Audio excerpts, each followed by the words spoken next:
Welcome back to the next episode of the eCom Growth Show. I'm your host, Danon Coleman, founder of eCom Triage and Catalog Defender, co-founder of Catalog Defender. And I've got Burak with me.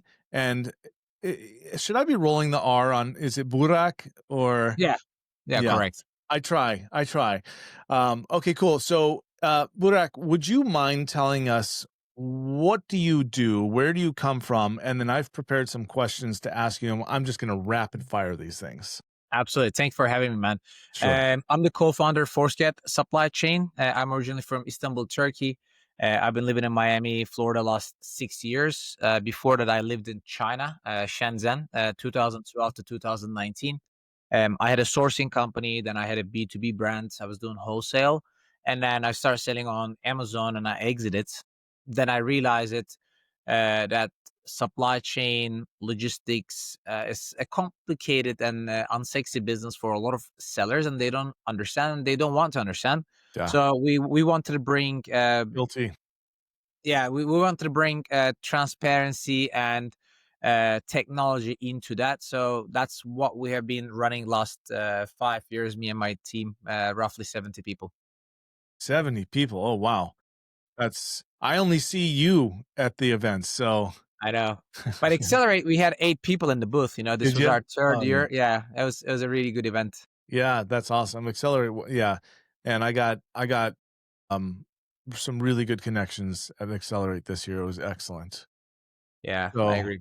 all right. Now, I have my own experience with importing products, and I would just let the manufacturer handle absolutely everything. So it was basically, well, attempted DDP to me, right? And when I had, it wasn't a crazy amount. I was not doing containers. I was doing pallets because the product was small, but I had 40, $50,000 worth of inventory hit the docks and then get turned away and shipped back to I think came out of Slovakia. Yeah. And that was a rude awakening for me. It's like, one, I'm out of inventory. And it wasn't actually my mistake. It was the manufacturer's mistake. Despite us giving them everything that they needed, they shipped it to the wrong address and then it was refused Yeah. by Amazon. So it actually made it, I can't, was it going into England or America? I can't remember, but it came in, went through customs, got refused, and then got shipped back to Slovakia. And it was like, wow, okay, there's 2 months worth of inventory. And especially with Amazon, you don't really have a direct point of contact. You Right. probably find out about the shipment is going back after it's shipped back, actually, or Yes. the Yes. manufacturer receives it. So, like, that's a big issue. Yeah, and the thing is that if we did have a point of contact at Amazon, it would have been a simple thing because we did contact them. We said there was some notification saying, "Hey, this went to the wrong spot." Like, oh, cool, here's the correct spot, and no response. And then the next thing is like, yeah, we've refused the ship and it's being shipped back. Like, You know, it's very interesting. I met someone in Amazon Accelerate last week, and then he was using AGL to ship the goods to AWD full container. Someone reached out to him through LinkedIn, and he said, "Hey, we have your goods." He thought it's a scam, like like I don't even know who you are. It was just a random 3PL in Los Angeles, and then they actually found his email and phone number, sent him the picture of his actual goods. So AGL just randomly dropped off the container some 3PL, not even in their own FBA or AWD. And then they were like, "Hey, yeah, you need to come and pick this up. Like, we don't even know who you are. You don't have an account with us. Otherwise, we're going to destroy your products." It was like what? $80,000 worth of products. And Yeah, then kind of contact Amazon. After 1 week, they sent a truck. So they paid the bills and everything. But it's yeah, a crazy story. Like, how can you drop off a container that somewhere it's not going to, which is not even Amazon? Like, so it's kind of like crazy. Amazon outsource most of those services, AGL, AWD, some of them owned by their own operators, own people, but then a lot of services are outside of Amazon. But of course, you see it in the Accelerate opening. Everything they do is so perfect. So now they start fulfilling for Shane, TikTok, Shopify, Walmart. I don't know where to start. Yeah, and something that I saw prior to Accelerate, Amazon did a thing for partners, and what's coming out in the near future is really interesting in that you're gonna be able to use Amazon to fulfill anywhere, and they didn't go into details on it, but basically you're gonna be able to use, um FBA. y well, yeah, so it's yeah, but the other thing that's interesting is they will work with other 3PLs as well. And warehousing space seems to be an issue. I think you've probably seen this more than anyone. They opened up AWD and said, "Yeah, by the way, we give you better rates than anyone, and you get a 10% discount over here." And then everyone said, "Cool, yeah, I'll do that." I'm like, "No, no, we don't have enough space. Nobody can do it anymore." And then containers were being dropped off in the parking lot and sitting there for weeks or months. So all right, let's dive down this. I've got a few questions that I've got prepared for you that I'd like to ask and get your opinion on because I've had my own really crappy experiences when it comes to logistics and it's really confusing. Um, and I want to know, I eventually did hire a logistics company to help me, and they were also able to help me with my import and duties and my HS codes and all that stuff. And it ended up saving me a significant amount of money on my first shipment. So, here's question number 1. So many e-commerce brands are expanding beyond Amazon into Shopify, Walmart, TikTok. What do you see as the biggest challenge when managing logistics across multiple channels? So that's something you mentioned. I think one thing that when we talked to over 300 brands in Accelerate in 3 days, and they're mostly big companies. Um, One thing that they mention is they love the juice and traffic from Amazon, but they don't want to stick to Amazon only because of the fees. And we all agree about that. Amazon is coming out with something new, and then they enroll you, and then they're like, "Oh, sorry, we increased the price 30%. You can't do anything." But one thing that this year we spoke a lot of people, they go omni-channel, multi-channel, so they want to expand other sales channels, but also other countries. So, and we have been Amazon Canada last 3 years direct partner for expansion. This year we're starting Europe and UK as well with the global selling team.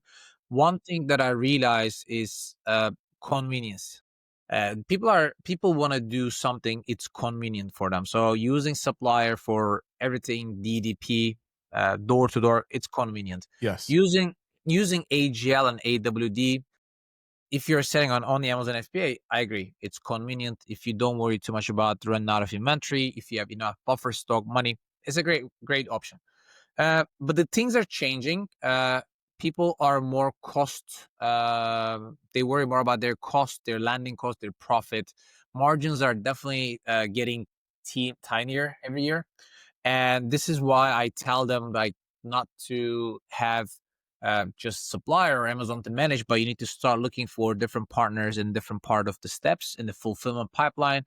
International shipping is one thing, warehouse fulfillment another thing, global expansion partner another thing. And one of the biggest issue I feel is they have a lot of vendors, suppliers, and none of them are connected to each other. That's why their data is all over the place. So they can't have a good forecasting and they can't have a good inventory planning, which we saw that last maybe 3 years ago was a big trend. All these accelerators, all these like big what do you call that, aggregators. Mhm. um Back then in Prosper, I remember they were like, "Oh, we give you a free Tesla if you refer us a brand." It was just insane. You Yes. remember those days? Yes, I I was do. and And I then, never got a Tesla, by the way. yeah, exactly. And then, unfortunately, they had one of the probably e-commerce largest failure because they didn't manage their supply chain, their operations smooth and tight. Um, they They bring also kicked over out the inventory. founders. Yeah, exactly. And then they overbring inventory in the wrong timing. They didn't have a good uh, sense of understanding what's their landing cost, what's their profit. And back then, it was very cool actually to be like 8-figure seller. Nobody really talked about profit, but it's very Right. especially if you're selling in different channels. So you need to know what's really the demand from. Seasonality is important. You need to look at your last 2-3 years data from Amazon, like maybe your competitors out of business. Amazon shut down a lot of listings. Amazon shut down a lot of companies, actually. That's crazy. So I know that some of our customers, they have a spike in a day like 50%. They have no idea. They're like their best selling rank is just went up for like 10,000 points at a time, just Mhm. because their top competitors just like Amazon took them down. So the goal in here, in my opinion, to understand who do you need for what. I wouldn't rely on my supplier's freight forwarder only. The way that I'm not gonna source product from my freight forwarder. Why would you use your supplier's freight forwarder? I think it's just a good understanding what's priority. Some brands, they talk about, yeah, it's convenient for them, but then the cost, the time and delays. I know that AGL has a lot of delays, especially in the fourth quarter. AWD has a lot of delays in the fourth quarter. They don't even have space. You can't book space. You have an appointment. You show up and Amazon say, hey, we don't have enough people to unload the container. Just take it back.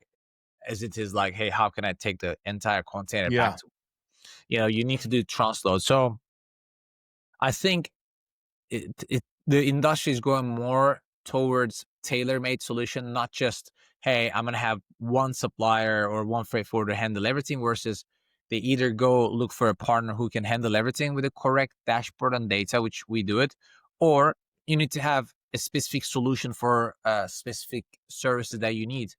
I think 3 years ago it was okay to like just use AGL AWD for a service or your supply freight forwarder, but I think the industry is changing a lot. Even if Amazon says they fulfill everything, I see a cost. It's very expensive. Like, yeah, it's very expensive. It makes no sense. It's almost like 40% higher than using, let's say, Forceget warehouse or another 3PL plus their UPS versus like, and then I don't like Amazon have all my data. Yes, exactly. One thing Amazon did when they started AGL, Amazon Global Logistics, they start learning who's your supplier, so they can actually go and source product against you. They know your Yeah. HTS code, It's and they it's learn totally so Amazon basics. they learn so much about your purchasing costs. So now they change their reimbursement from selling point to buying point, and they start lowballing you because they know the manufacturing cost. Nobody knew that. And I kind of talked about that 2 years ago. Hey guys, don't trust Amazon to give all your supplier information, your invoices, your packing list. So now they have all the information they need, and they start kicking out brands, and then, oh, you know what, we have demand, let's go manufacture the products by Amazon basis. So it's crazy ecosystem right now, but that's why I think brands need to really go and expand new marketplace and new countries. Couldn't agree with you more. Okay, next question. How are sellers managing stock levels and avoiding costly Q4 mistakes? Or what should they be doing? I think it's like the throughout the year, people need to be careful. I think using the correct software and inventory tool is very important. Um, but there are two things that most of the software companies are like the SaaS tools are asking you to enter manually. Number one, the landing cost and profit. Number two, the transit times, which you really don't know. So I question a lot the accuracy of those softwares. So for me, the 4 quarters, you already should have shipped the goods, send them to not Amazon, because transferring between AWD to FBA could take like 4 weeks, 6 weeks. You never know. Amazon checks them in, but they don't distribute, especially if you choose one location. I think it's a big mistake, because if if you deliver everything to the one location and you let Amazon to distribute in 30 locations, it's going to take 2 months them to distribute it. But if you ship it to 5 different locations, so from those 5 different locations, it's kind of faster to distribute it. So I always tell people, if they want to do faster check-in, we have a placement fee strategy that we share with people with a fixed cost, $199 per pallet. So we receive the pallet, we rebuild the pallet, shipping to wherever Amazon is asking us, smaller quantities. So this way, you avoid the placement fees, but more importantly, your product checks in faster. So Hmm. I mean, that's why if you just like let AGL or AWD handles everything, or your supplier, freight forwarder, or random freight forwarder that they don't know Amazon or e-commerce, it's kind of hard to be competitive. But more importantly, fourth quarter is technically still the best selling time for most of the people. So you shouldn't be like losing those trend days, Yep, doing all the agreed. supply chain mistakes. Yep. And by the way, I realized we didn't define AGL and AWD. So AGL is Amazon Global Logistics and AWD is Amazon Warehouse and Distributing. So basically what Amazon has done over the last 2, 3-ish years is first they went, okay, we don't have enough FBA space for all this product. Let's create our own like interim warehousing and let our sellers put all of their excess inventory there. And that way we can charge them for the excess inventory, but it's not taking up our valuable FBA inventory. And then they went, well, hey, why don't we start our own shipping company? And we'll go handle everything. We'll go pick it up from the manufacturer, truck it to a boat it to a dock it to a truck, and truck it to our warehouse. And that's called AGL, Amazon Global Logistics. Then did I miss anything on there? No, correct. Except the custom clearance part is a joke. They use bunch of different wrong HTS code and product descriptions because their response rate AGL does? yeah, Oh because my they're using gosh. they never confirm the H. I mean, imagine how many shipments are coming. I've heard a lot of time the shipment goes to uh, examination because what is in the container is not matching with the packing list and commercial invoice, because they kind of make a mistake in the origin collecting the documents, and then they're sending the wrong reference number. So you're shipping wine glasses, but you kind of declare a basketball. So then the custom finds out you got a, like, a huge penalty, or they declare the wrong value, or they're using the wrong HTS code, but the money is withdrawn from your seller account, and you can't really do anything. Even if you open a claim, it takes 7 days to like get back an answer, and that's already exceeding Oh, the time wow. for dispute. Yeah, and so I know that that goes into customs holdings, and you have to pay a daily rate, Yeah, that which hurts. is really Um, expensive. you need to pay extra for storage at the yard. Like examination fees are very high. Yeah, so it's like it's a lot of cost on like, and I don't even think it's that convenient anymore. Like some the way Amazon design its business right now is kind of when you create a shipment, that's the first option actually comes up. So like everybody thinks, oh, that's my only option. That's one thing that I don't really like too much, but it's Amazon. Still, it's what it is. Okay. All right, yeah. Well, good. Let's go on to the next question. Sellers often complain about delays, cancellations, lost shipments with AWD and AGL. What's your experience with this, and what alternative solutions should sellers be looking for?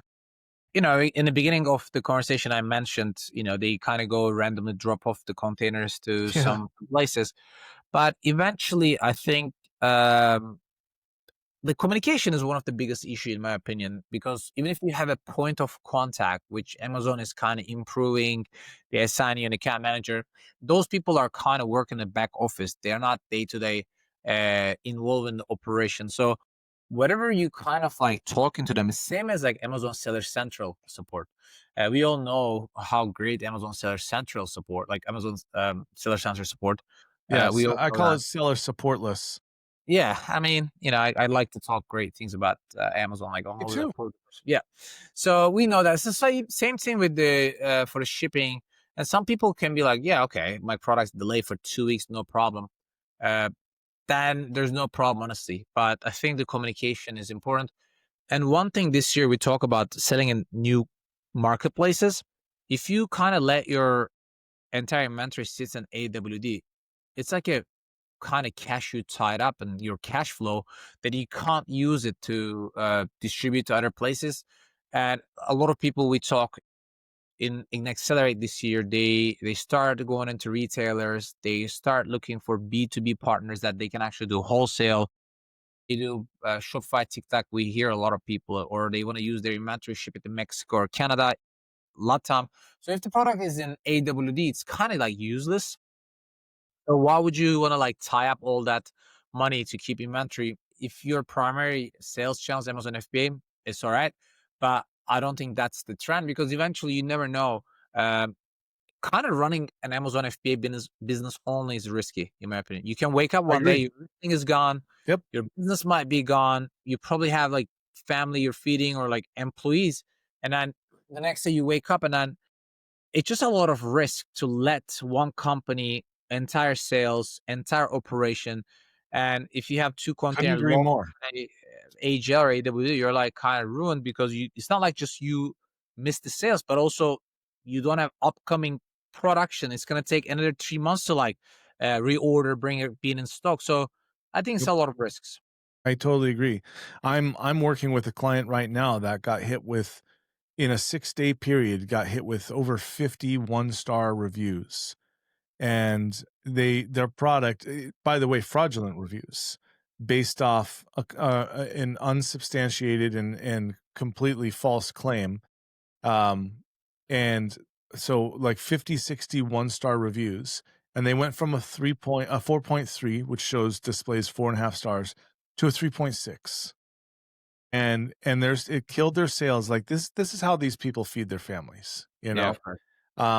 And I've almost been put out of business a couple of times by Amazon suspending my accounts for no reason whatsoever. Literally, to this day, no communication, no reason why, and it took me 4 months to get my accounts back, and it nearly bankrupt us, Yeah, of course. Yeah. So, like, I feel for these people, and I wish Amazon was easier to deal with, and we'll say I I based on this most recent Accelerate, not from the content that they produce, because we all know that that's like, and we're here to help you guys because we love you. And like, okay, that's and now that the BS is aside, let me find the people that can actually help me, you know? Yeah. But actually I spoke with two separate teams at Amazon, brand registry and seller support, an escalation team. They're starting to get it. Yeah. Like, they know the joke's on them calling themselves support, and I'm seeing strides trying to from them trying to fix it. So, all right, with increasing freight costs and shipping delays, what's the value in having a reliable international logistics partner? You kind of already answered that, but give us Yeah. a succinct answer on that. I mean, again, I think it really depends on what you guys are trying to do. There are a couple of things you can save money. Especially looking at your HTS codes. We do free HTS code. If you guys go to forceget.com and uh, click on the HTS code, we help you with that. Some people try to move their manufacturing to different marketplaces, even start locally sourcing. I feel like that trend has passed a little bit. Like calm down, especially China is 30% more acceptable. I don't know why India has 50% tariff, honestly, but a lot of people, they switch from China to India, they get burned even worse. Yeah. So it's everything, like your cost, mitigation, convenience, whatever you call it. You need to find the right supply chain, because it's, I think, more than 50% of the success now going beyond your purchase price, the product, and your supply chain success operations. Otherwise, you don't even know. One thing kind of drives me crazy. People don't know their landing cost profit. So they don't really know how much they can spend on PPC, how much they can spend on their landing cost. And then that's my assistant, by the way. He's like, Yeah. He's he's he's doing the taking butt scoop. notes and doing crazy stuff. So I hope he doesn't poop on the floor in the background and you're like, "Oh god." no, he never does that. Never does that. He had like a big steak, so I think he's just like still digesting. Nice. But, I think like not knowing your profit, so you don't know how much money you can spend on affiliate, outside traffic, your Amazon PPC. It's like a huge topic right now. And within our company, we are developing our internal SaaS tool. It's going to connect to the operation directly. It's called Stockchamp. We are launching that in December this year. I think it's going to be revolutionary in the You looking industry. for beta testers on that? Absolutely, man. Absolutely. It's gonna be the way the way I mentioned this is the world's first 100% accurate landing cost and profit calculator. The only thing you need to enter manually will be your production time and production cost. When we do international shipping, we're gonna take automatically the landing cost from the container per unit, as well as the transit times. Love it. Forget warehouse is integrated, so we know the handling time and the cost of units sitting in how long in the warehouse. Mhm. And we connect to your Amazon store and Walmart, Shopify, TikTok, so we see in each channel how many units you have. So you have the full picture of your entire inventory and landing cost. So it's going to be an incredible tool. I think we've been investing in this. So we'll see where it goes. So I guess long story short, people should pay attention where the industry is going, Yep. not just today. Yep.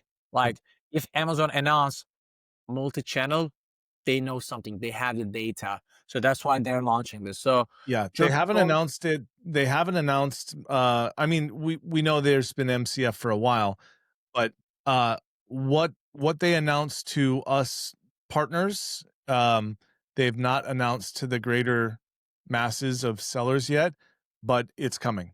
Like, the diagram that they showed, um, it's, my first reaction was, "Oh my gosh, finally, you can fulfill to Shopify, Walmart, TikTok, all from one place." But then I went, With a "What's it double gonna cost, cost?" Yeah. double than the market rate. Yep, But some exactly. people call that convenience, and I hope they have Honestly, the margins, to do it. yeah, I mean, honestly, I personally am willing to pay for that convenience because administration is my greatest enemy. Yeah, correct. Necessary, but yeah. All right, last question, Burak. Looking ahead, what's one innovation or solution you'd like to see in the next 2 years to make your operations easier? As I mentioned, our forecasting tool. Forecasting is the most important thing. Cash flow can make you king or go to bankruptcy, unfortunately. So understanding your landing cost, profits, how much money you have for the PPC and marketing, and more importantly, supply chain has a lot of issue last couple of years. Natural disasters, unfortunately, war, geopolitical issues. So you never know when you might have a delay. So never put all your eggs in the same basket. Same as sourcing, same as shipping, warehousing, and then sales. So it's getting more complicated. You're right. I mean, the more uh, vendors, suppliers, marketplace, countries means more administration. Eventually, you need like people. But if you automate it, it's also it's also going to be your leverage because a lot of people they don't want to do it. If you do it, if you set it right, then you can differentiate yourself, and that's where Amazon is actually doing a really good job, in my opinion. I agree. No sarcasm, but Yep. they actually support you to expand globally. Amazon Canada is a great example. They give you a lot of initiatives. They give you PPC budget, no minimum. You can speak to their team for larger space, no limitation on the inventories, some catchbacks. So actually expand to Australia, Japan. You can become a big brand, and then wholesalers can find you, retailers reach out to you. So putting your brand name is actually easier now to become a global brand versus 5 years ago. So I think eventually the big fish is gonna eat the small fish. So you shouldn't stay small. Try to go global, expand. So you need to know your landing cost. So that's where the industry is going. 2 years later, I think we're gonna see that even more. Yeah, that's really well said. I couldn't agree with that more. And because take it from someone who has experience with not going big and you get pushed out. Yeah. Eventually it I mean, happens.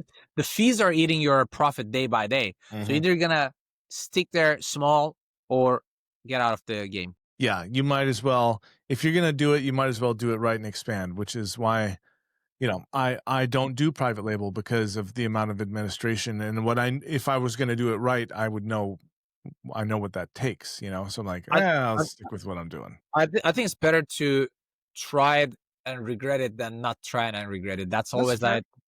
believed it, and then hopefully people who needs us, take come and talk to us, and then we help them. Yeah, I agree. Well, Burak, thank you so much for being on the show and bringing your value. If people wanna get a hold of you, where do they go? They can go to forceget.com, and also they can find me on LinkedIn, Burak Yolga. I check my DMs, and happy to connect. Cool. Alright, thanks for being here, buddy. I'll see you at the next show. Thank you, man. Thanks for Alright. having me.